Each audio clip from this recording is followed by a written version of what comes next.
next speaker is from the city of Austin, and he will be sharing with us some of the tactics that the city has used to really drive participation in their open data program. So please welcome back to the stage, Nat Escabel. Thank you. Appreciate it. Hello, everybody. So I'm going to talk to you today about something we did in Austin, which we've come to know as the 90-day participation plan. It's part of our Open Government Initiative, and as you can see, we're calling it our Open Data Initiative 2.0.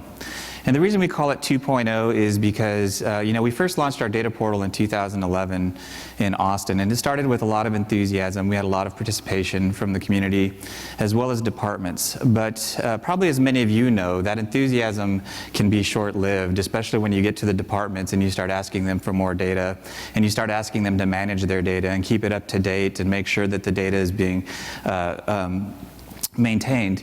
And so, over the 3 years of our data program, it's kind of gone like a little bit of a roller coaster where we have highs, a lot of activity, a lot of interest, a lot of things happening around data. And then you get complacency, and you get where things are kind of moving a little bit slower than they started at. Every time we've hit one of those little valleys, we've relied on the community to kind of recharge our batteries. We talked a little bit yesterday about some of our strategies in hackathons, and one of our key strategies is relying heavily on our community. In Austin, our data program is largely a grassroots effort. We have our city manager being a champion to a certain degree, but it's much more of a blessing than it is, we're living and walking this data thing. So most of the data initiative is happening in the middle of the organization and with the community.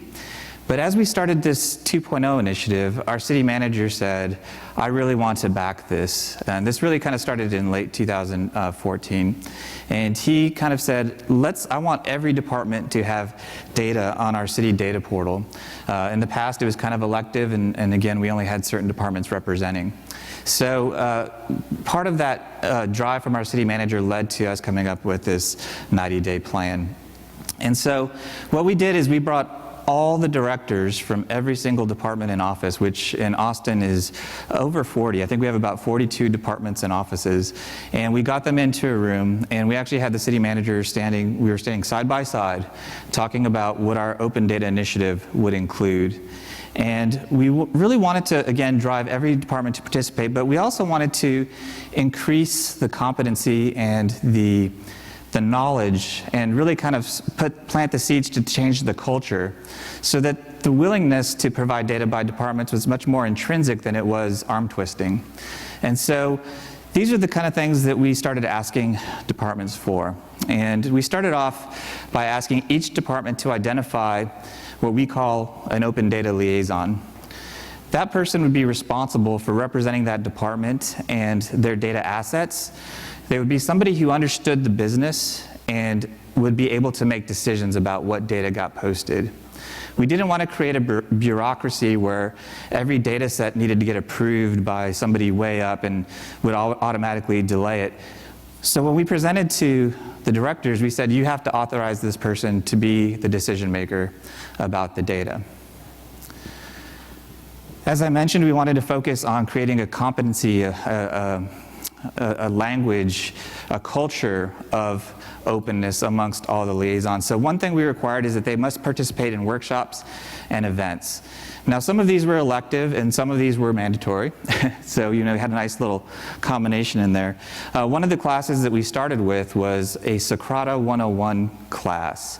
We wanted to teach people in the departments that the tool was available to them, it was easy to use, and we actually had them walk through several different types of data uploads in our Socrata 101 classes. We had 6 of those. Each of those classes was filled to capacity, and in fact, we actually need to have more of them. We'll be planning those in our next iteration of this plan, as I will describe it to you a little bit later. We had people participate in hackathons. We actually had our ATX Hack for Change. We had about 179 people attend that hackathon. Out of that number, about 40 of those were city employees. So people who were representing the department actually showed up, talked to the people who were using their data, actually participated on the projects. They became part of the project team who were hacking solutions over that weekend. And we provided a speaker series. Each month we brought in speakers from the community to talk about what they were doing with data, what they were interested in. We had people from startups in Austin come in and present. We had people from the media, which was a very entertaining one, as you might imagine. We actually even invited some of the watchdog publications that really watch our data really closely. There's one called the Austin Monitor, which they report on everything city.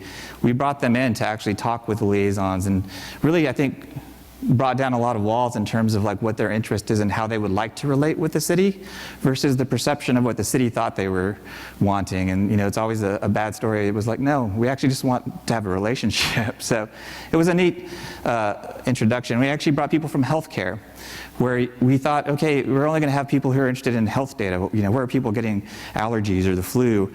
But that data set has a lot of data sets that it touches, and people in the departments were amazed to find out that my data set from code compliance actually has something to do with health data.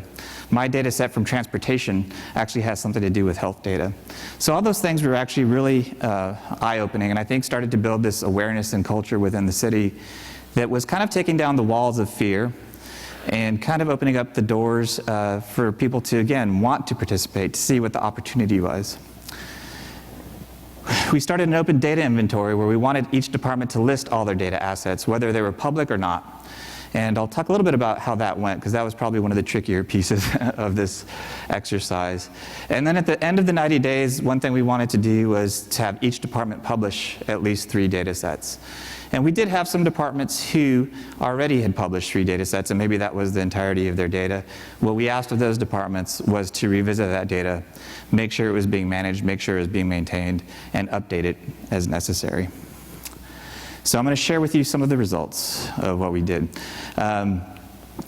Clearly, one of the easiest things to do was identify a person. So everybody complied with, with that requirement of the plan. We have data liaisons now that we can reach out to in departments. When we get inquiries from the public, we know who to go to. When there's a question about how a data set is managed, maintained, we can always connect them with the right person.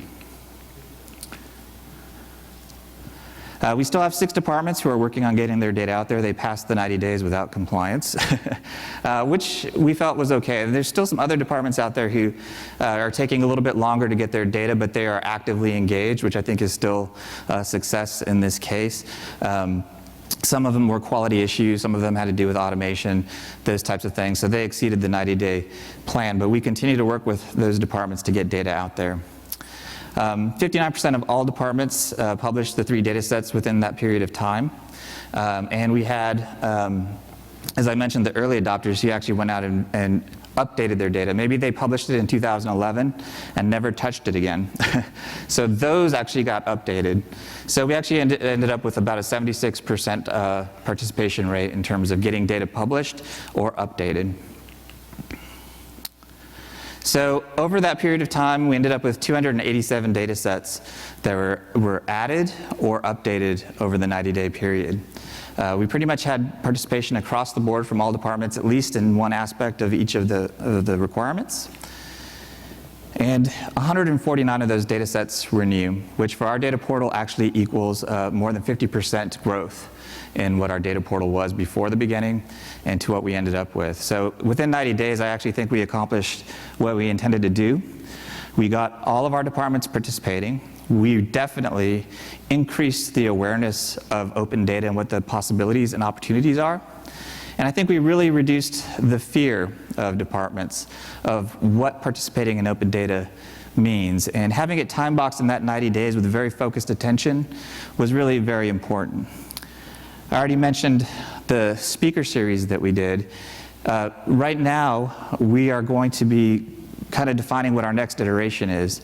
And our next iteration is going to be more public focused. We are going to be taking the results of this program and releasing that to the public. And our next speaker series, which is actually November 20th, we're inviting Open Austin, which is our civic hacker group, to come in and review the results with us, to look at the data, to tell us what we did well and to tell us what we missed. And we are going to also depend on them to help us define what the tactics are for the next 90 days, what the measures of success will be for the next 90 days. So it'll be the community now coming in. Where we started with a very introspective look in the first 90 days, we are now going out in the next 90 days. And we plan to release our results in a public event like an Open Data Summit in Austin, where we will engage, we'll basically open up the results to everybody of what that looks like. So hopefully there's some things that you can see that are potential within a short period of time. And I think my time is up, but thank you guys very much.